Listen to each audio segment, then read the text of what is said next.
Right from the outset, Keir made crystal clear to all of us in his government that he expects us to be different from what came before.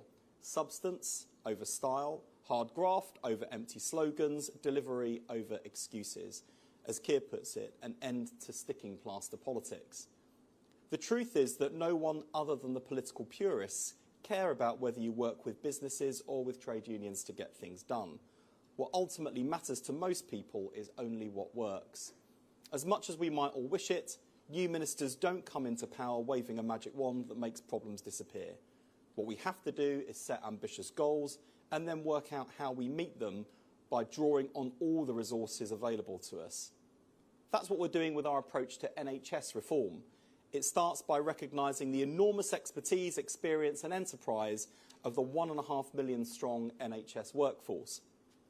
We want to motivate and liberate this army of public servants, and our reforms are designed to unleash their full potential. That's why we're abolishing NHS England and a number of bodies in and around the NHS which are well-intentioned but poor use of taxpayers' money. Instead, the funding and the responsibility those bodies held will be devolved to the front line.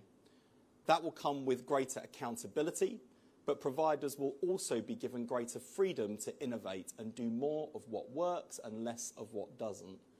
Some of that ambition will come from the latest scientific and technological breakthroughs. We've identified 5 technologies, what we're calling our 5 big bets, to drive healthcare reform, because we believe that data, AI, genomics, wearables and robotics will not only transform healthcare, but empower NHS staff and leaders. Power will ultimately be placed in the hands of the patient, not only so they have a better experience when using the NHS, but so their feedback can change and drive improvement. Under these reforms, patients will have a voice and a choice. That's the NHS reform agenda. It's essential if we're to rescue the NHS from the biggest crisis in its history and make it fit for the future. But simply reforming the NHS is not sufficient. Lord Darcy's diagnosis was clear that just as the National Health Service has deteriorated, so with it has the nation's health. Britain and British people are getting sicker and falling into ill health earlier in life, creating a rising tide of cost and demand that threatens to overwhelm our health service and hold back our economy as well as people's lives. That's why our 10-year plan is a 10-year plan for health, not just the NHS.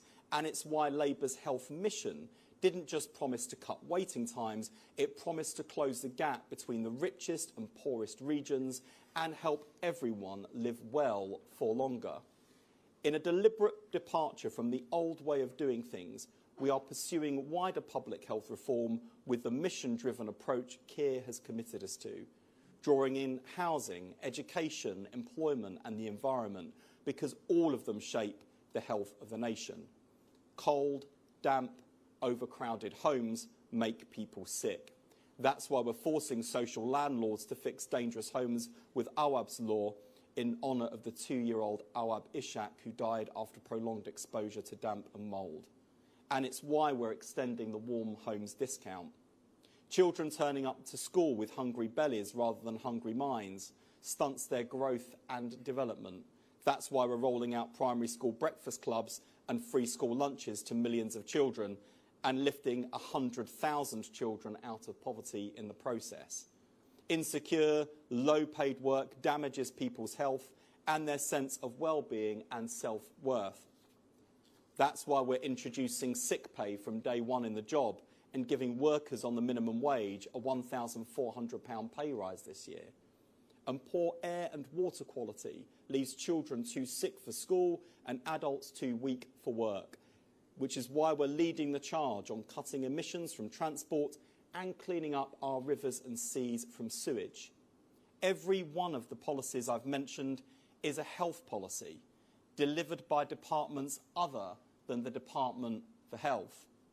But health policy is not just a cross-Whitehall endeavour, it's also a beyond Whitehall endeavour. Active government is absolutely necessary to build a better, fairer Britain, but the state can't do it alone. It's only by working alongside business, local government, charities, civil society and communities that we'll be able to deliver the change our country is crying out for. And why wouldn't we? Think about the resources at our disposal when we bring the country together to face collective challenges. Why wouldn't we harness the revolution in AI, genomics and machine learning taking place in our universities, life sciences sector and emerging tech sector to predict and prevent disease? Why, as we design the new neighbourhood health services, wouldn't we give our nation's mayors and local health leaders a seat at the table when they see every day the consequences of damp housing, dirty air and grinding poverty? Food firms know more about the diets of their customers than their GP does. Apple knows more about their health and fitness routines. Celebrities and influencers can drive healthier purchases and behaviours better than any government decree. That's why we enlisted Joe Wicks to inspire children to get more active and start building healthy habits from a young age. An initiative that directly supports our ambition to give children the best start in life. Imagine instead the government had tried to launch the campaign itself in the time-honoured tradition of a slew of leaflets, a press release, and a middle-aged man in a suit on the evening news. I don't know who wrote this. I feel like I've just put myself out of a job. However, it says here, I'm self-aware enough to know that kids are more likely to tune in and listen to Joe than the health secretary. We're supposed to say, no. Give the people what they want. Seriously, when it came to tackling the obesity epidemic, we didn't want to just reach for the old playbook. One of the media highlights from my first year as health secretary, some of you may have seen it, was being badgered to tuck into a plate of sweets live on Sky News by Trevor Phillips as I was outlining our plans to tackle the obesity crisis. It was a decent stunt for telly, it was very tempting, and I was glad that I didn't give in to my worst instincts in that moment, although I can't claim that I didn't take some as I left the studio during the ad break. But really, it distracted from an important point about how this government does policy differently.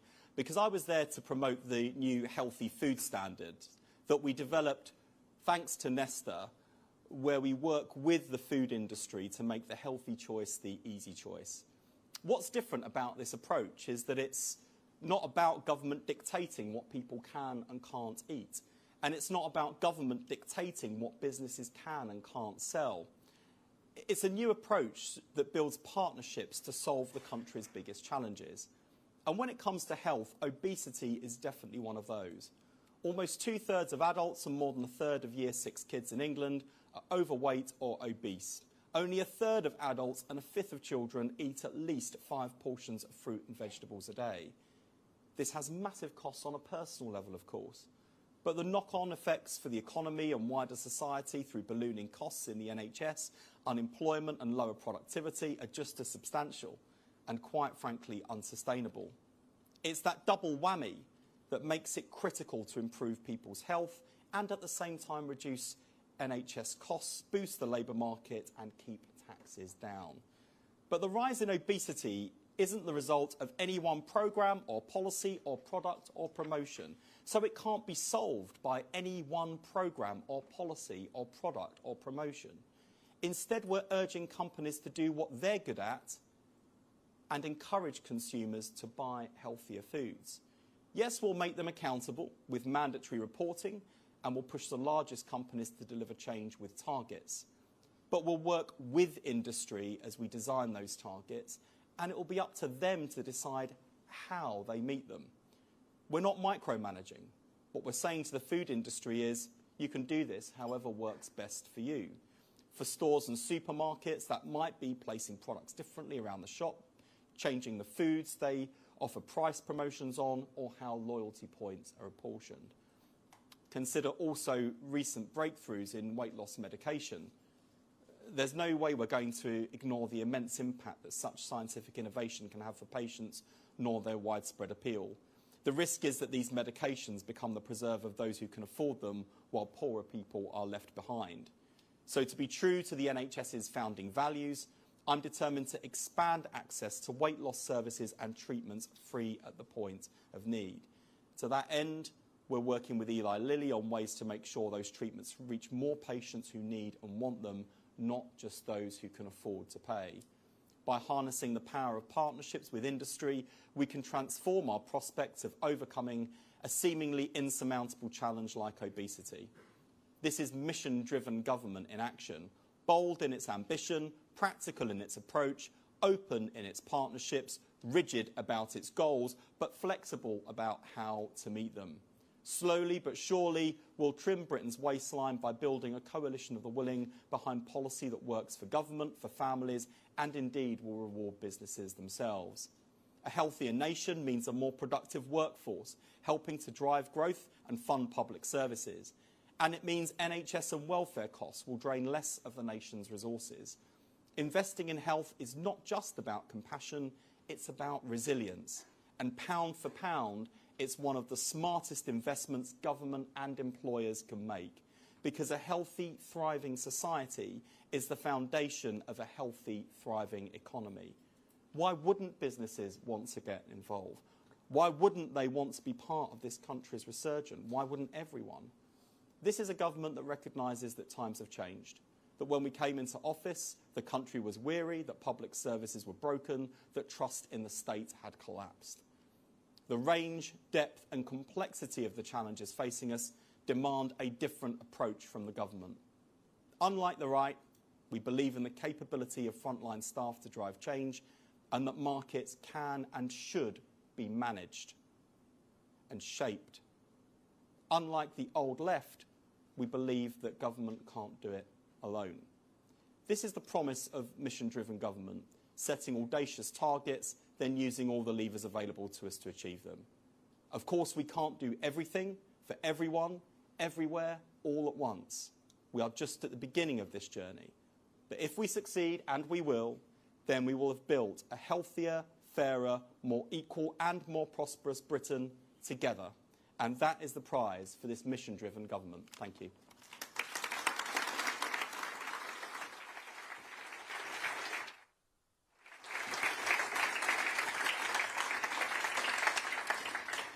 Thank you very much, Wes. I'm going to go to the audience for questions shortly, but I'm just going to do a couple with you first. And I actually wanted to pick up, first of all, on one of the themes of this conference, which is, what's the thing you actually feel most optimistic about within the NHS or your health brief that you think is going to deliver real change in the next few years? Two things, because I'm that optimistic. The first is that on the public health agenda, the public are ahead of the politics. And I've really welcomed in recent days and weeks the challenge that we've had from think tanks who worry that the powerful vested interests that have stunted progress on public health and prevention will choke off progress under this government, just as they have under previous governments.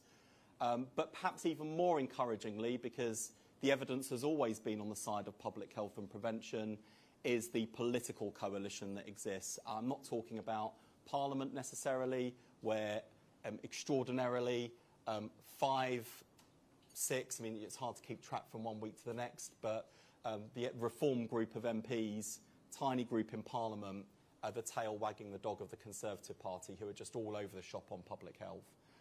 And many of them even voting against legislation that they had drafted in terms of tobacco and vapes.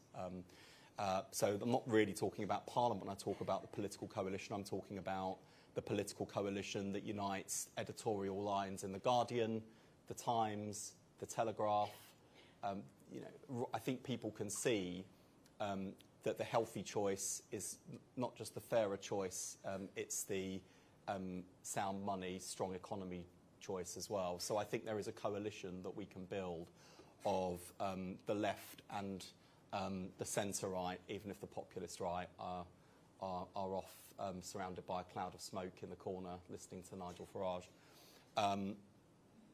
And then on health service reform, the thing that gives me optimism is when you look through the 10-year plan, the ideas that are in there, the innovation that's in there, these aren't things that have been cooked up by policy wonks, no offence, in my department, I was going to say. Suits, policy wonks. It's not a very welcoming environment here, is it? No.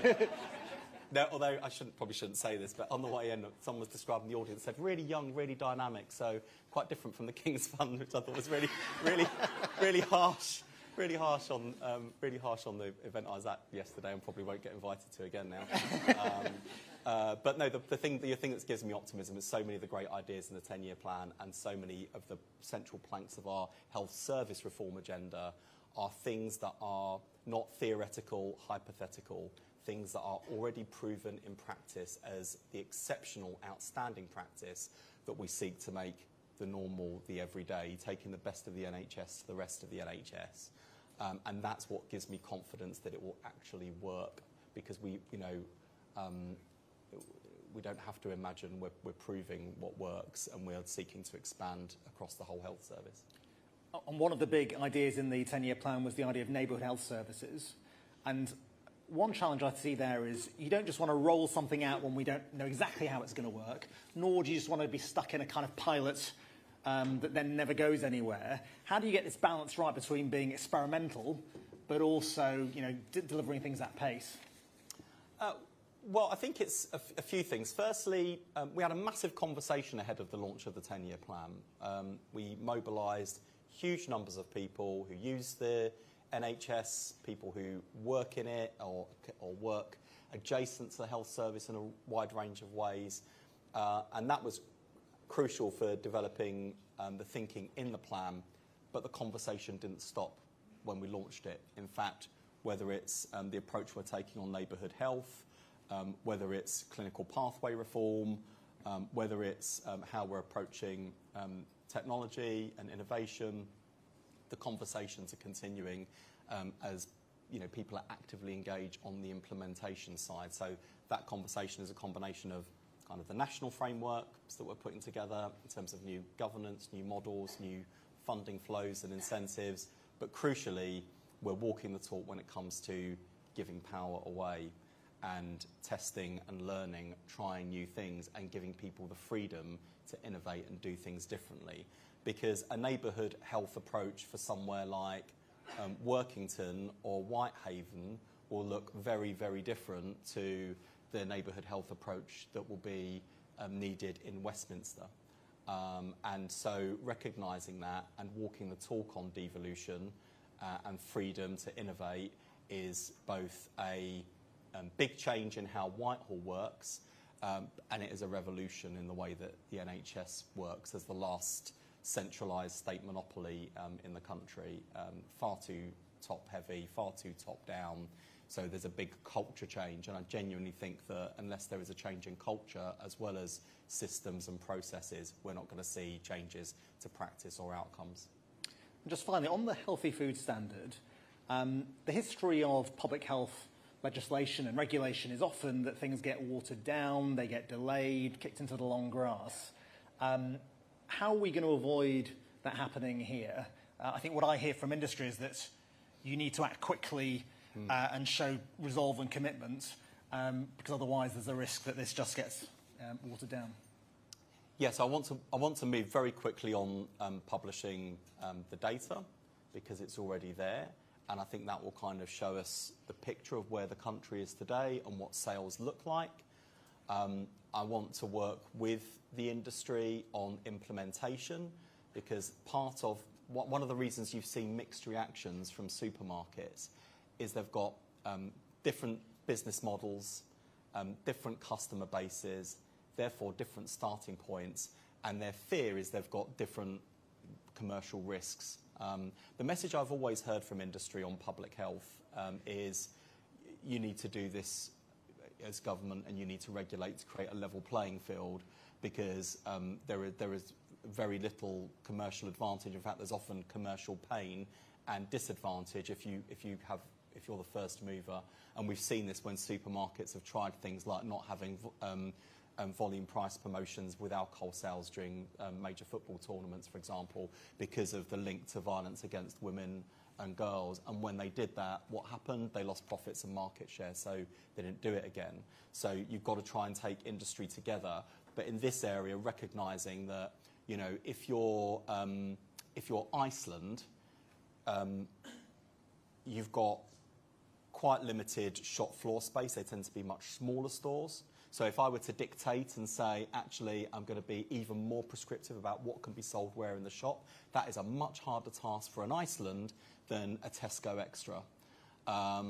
And so understanding through dialogue and discussion what the different commercial risks for retailers is, I think is really important for making sure that we don't end up with unintended consequences, that we take people with us, because ultimately part of this agenda is making sure that whether you shop in Sainsbury's or Tesco or Aldi or Lidl or M&S and Waitrose, that ultimately we're helping to improve the nutritional value of the average shopping trolley and shopping basket. So doing that through dialogue is really important. And that's why I think some of the industry anxiety about the approach we're taking, while perhaps understandable from that commercial context, actually I think in terms of the way that we're approaching this, both through wanting to work together on design, but crucially setting people free to innovate and to do what they think will work with their business model, with their customer base to improve nutritional value,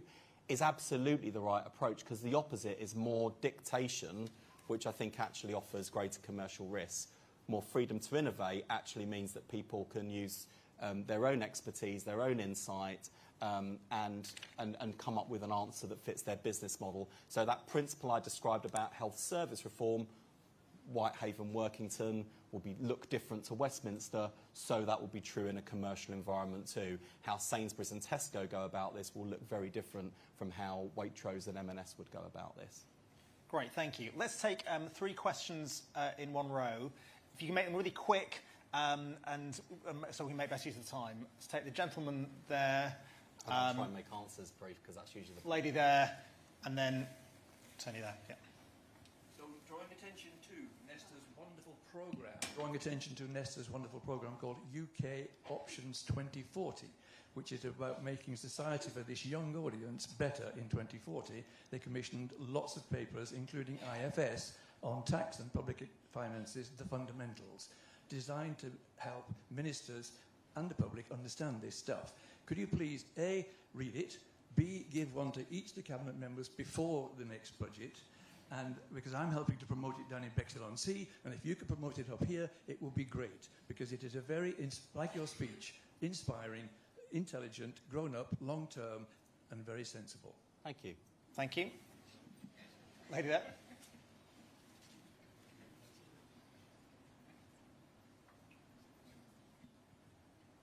Good morning. Thanks for taking my question. I was wondering if you could speak, please, a little bit about how the NHS 10-year plan will help halve the government's mission to, or halve VOG in a decade, considering the NHS has the most contact with people experiencing domestic abuse, and 89% of domestic homicide reviews published last year had recommendations for health. Thank you. Thank you very much. That definitely upped the level of the glass quite a lot. There was a line in your speech I liked very much, which said, Apple knows more about your diet and your habits than your GP does. And I was just wondering, it seems to me there are 3 things that you could do there. You could increase Apple's role in health, you could increase GPs' access to data, and the third one is you could empower citizens more. And can you tell me a little bit about which of those 3 and how you're thinking about doing something about that very, very pertinent observation? Yeah, I'll take them in reverse order. So very much number 3 for me, not least because if Apple was sat here, they would say that the way they manage data, I mean, they very much give it to their customers, so they wouldn't be able to share data in the way that maybe a more interventionist way would lead. And also, I think when it comes to data, where there are, I think the public want to be reassured that their data is being held securely and that their data is being used ethically. I would add a third one on behalf of the public, which is we should be in control of our data. We should determine who it's shared with, how it's shared with. We should have ownership and oversight of that process. I think that takes everyone with you. It means that whether you are a bit, just sick of marketing and push ads and you want that kind of deactivated, or you want much more personalisation, so you'll just turn everything on, or, the extreme end of the spectrum, you're wearing a tinfoil hat and think, that everyone is spying on you and that government is frankly efficient enough to spy on you in that way. There's something for everyone in there. And so very much putting the citizen in control. I would like people to be able to share, if they wanted to, with the NHS, the analytics on their mobile phones and their step count and Apple Fitness or any of the other apps that people are using. But I think it should be for patients to choose how to do that. The VORG question is a really important one because we've got an important role to play in the NHS, and not just in terms of support, treatment, rehabilitation for victims of violence against women and girls, or indeed work with perpetrators or potential perpetrators to minimise and try and eliminate the risk of them going on to commit any or further acts of violence against women and girls. There is also just the point about detection of violence and knowing how to spot the telltale signs. We have so many eyes and ears on people who are at risk on any given day, but we've got to make sure that our staff have the time and the tools to do the job and to be able to identify signs of women in particular, but other victims too, who might be victims of that violence, and to support people to escape. And I'm doing some work with Jess Phillips on this, and we'll have more to say about that in the coming weeks and months. The final question is the easiest one. Fiscal policy is a matter for the Chancellor. I will take that as a budget representation. I will read it, and I suspect I will agree with it, but we'll have a look. Okay, can I take 3 more over here? So can I take gentleman there, the lady at the back, and the person at the back there. Thank you. Thank you for your remarks. Wes Rayan Hack. I work for Martin Lewis's charity. On Tuesday, I visited the Barnsley Street Mental Health Centre. So it's an NHS trailblazer. So it provides 24/7 support to those with severe mental health needs to address their debt problems, their housing issues, and crucially also to support them into work. It only launched in July, but they told me that the funding is going to run out in April. So that's not enough to pilot it.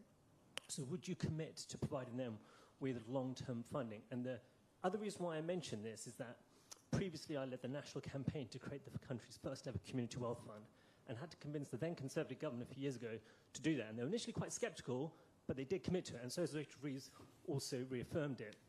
So it shows that with the right political will, you can provide long-term funding. So I hope you'll do that for Barnsley Street Mental Health Hub and other hubs around the country. I think he might refer to Rachel Reeves in a second again, but anyway, yeah. Thanks. Ravi talked about science as a point of light and optimism. You talked about your tech big bets. I was wondering, with declining budgets, what needs to change to ensure that R&D really is at the heart of the future NHS? Just, yeah, the gentleman there. Getting in our step counts, walking around with the mics. Thank you, Boroda, Secretary of State. I work for the Office of the Future Generations Commissioner for Wales, back over the border.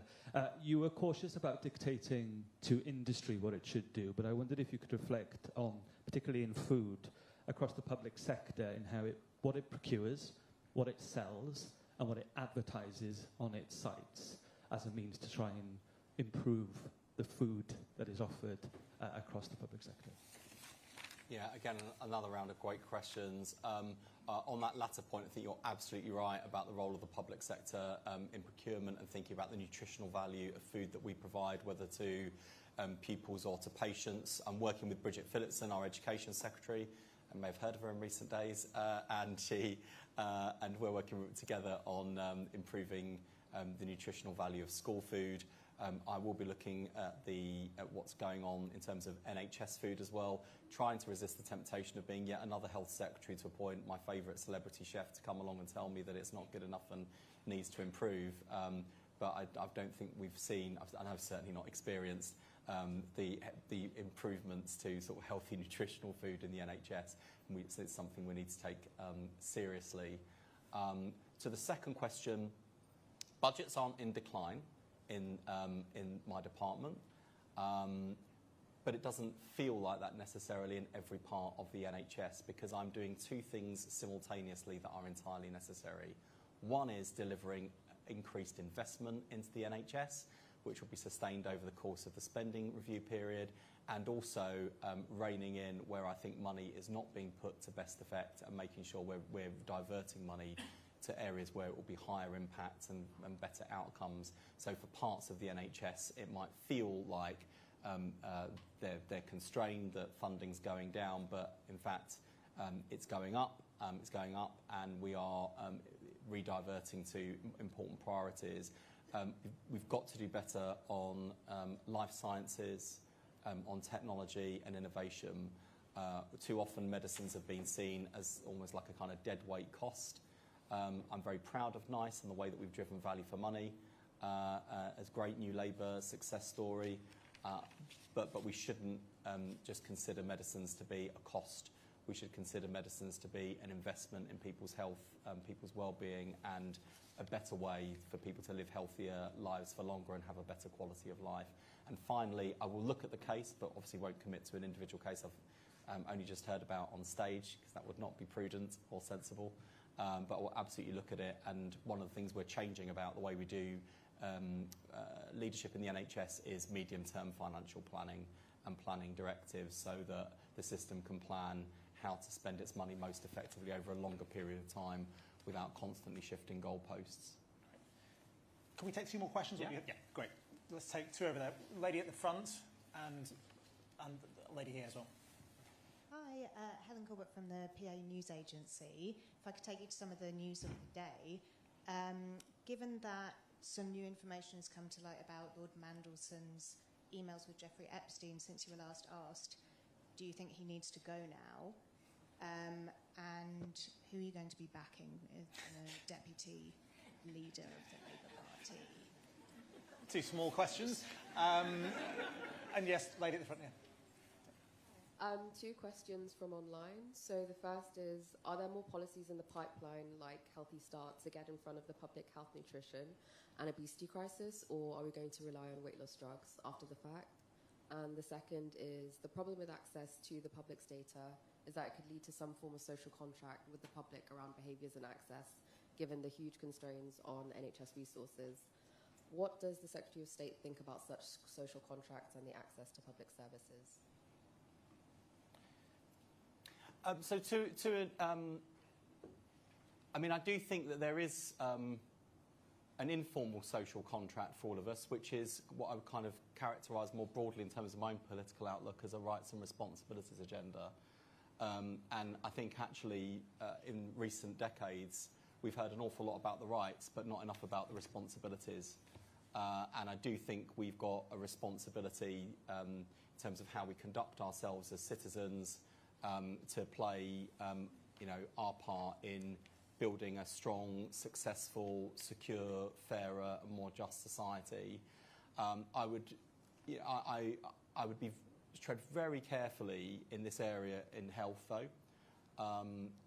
There are examples where, for example, so ahead of some surgical procedures, for example, where patients will be required to get active and lose some weight in order for procedures to become safer, or there might be sort of other clinical advice or guidance in order to set people up to succeed in treatment. But you do have to tread really carefully in this area. I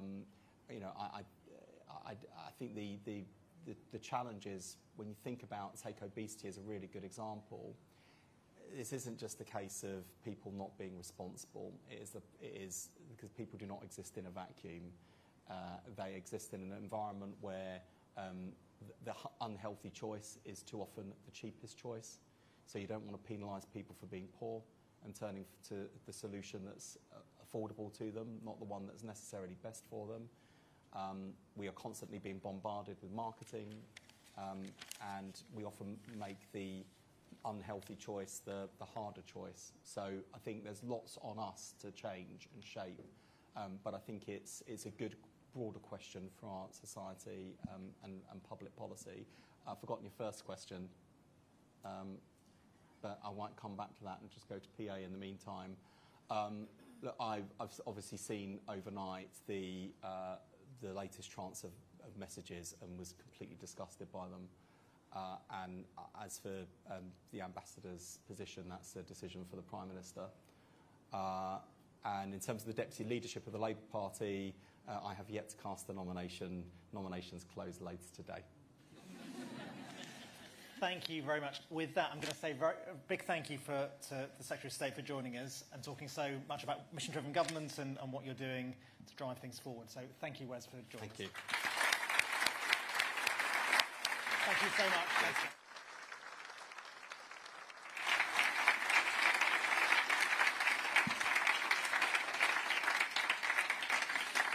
So we're running a few minutes behind schedule, but I think now we're going to move to our different sessions around the building. So we'll let you go, and I think we're going to start back at 10:45. So thank you very much, everyone.